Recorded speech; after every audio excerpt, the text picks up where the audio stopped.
Liz always admired her neighbor's garden. It bloomed all year long with vibrant flowers.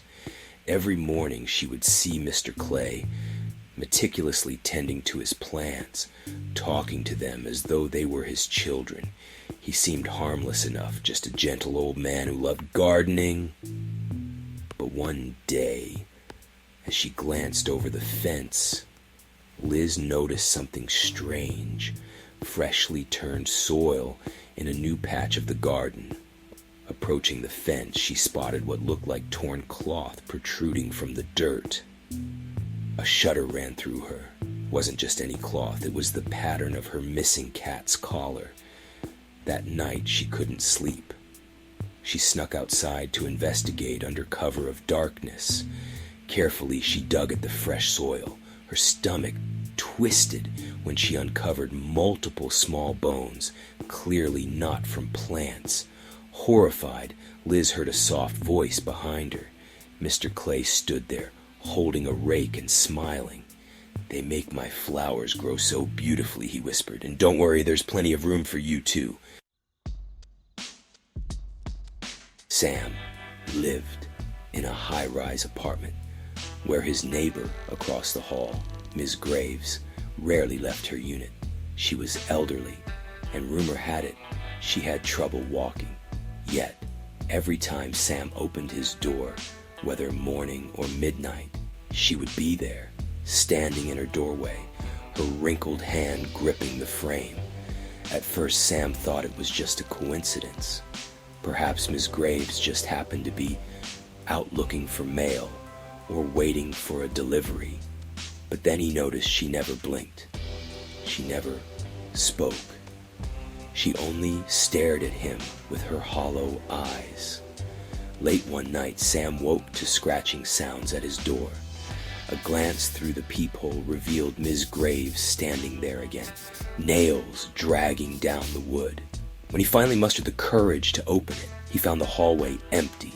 Confused, he stepped out and spotted a trail of red droplets leading into Ms. Graves's apartment, the door slightly ajar. With trembling hands, he nudged the door open. Inside, the apartment was vacant, layers of dust carpeting every surface. In the corner stood a single armchair facing the door. Taped to the back was an old obituary. Ms. Graves had died in that very chair 5 years ago. And all around the walls were countless pictures of Sam, taken from angles that could only mean she'd been watching him long after death. Moving into a duplex seemed like a great idea for Amina. More privacy, fewer neighbors. But after a week, she began to hear whispers through the shared air vents late at night. At first, she chalked it up to white noise or the television from the other unit. But these whispers spoke her name, and they always sounded closer to her than they should. One evening, determined to solve the mystery, Amina pressed her ear against the vent. The whispering ceased. A scraping sound replaced it, as if something was crawling inside the duct. She followed the noise to the living room vent. Then silence. Suddenly, the vent cover popped off. A pale hand emerged, groping around. Panicked, Amina screamed and yanked the vent cover back. She called the police, who investigated the neighboring unit, only to discover it had been abandoned for months, riddled with signs of squatters. The officer pulled out a small, child-sized bed, hidden behind a makeshift wooden partition. Finger marks and footprints coated the walls near the shared vents. It was only after the police left that Amina found a note tucked under her door. "I can still hear you. Can you hear me?"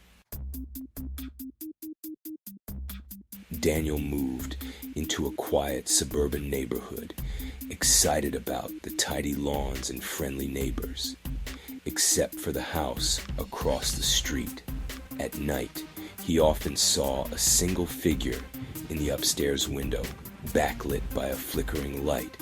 The silhouette never moved away from the glass, never appeared during the day, only at night, unmoving, staring. After weeks of unease, Daniel decided to introduce himself. Nobody answered when he knocked on the front door, but he heard shuffling inside. The curtains rustled upstairs. Feeling unwelcome, he left, yet the silhouette kept returning, night after night, always watching. One day, a letter arrived in Daniel's mailbox. Stay away from the abandoned house across the street. They never left. Confused, Daniel decided to investigate at dusk. He crossed the street, forced open a side window, and climbed in. Dust coated every surface. Furniture was covered with sheets. There was no flickering light, no occupant, just a stale, suffocating air. Upstairs, he found the room with the infamous window. In front of the glass stood a life-sized, decrepit mannequin with a face so realistic it made Daniel's skin crawl. Its eyes looked human.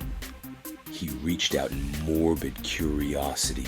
Suddenly, the mannequin's head twitched, turning a fraction of an inch. Daniel's heart pounded. The flickering light was now beaming from its open mouth, a faint pulse like a heartbeat. As he backed away in terror, the mannequin's lips parted in a silent scream. Daniel realized it was no mannequin at all.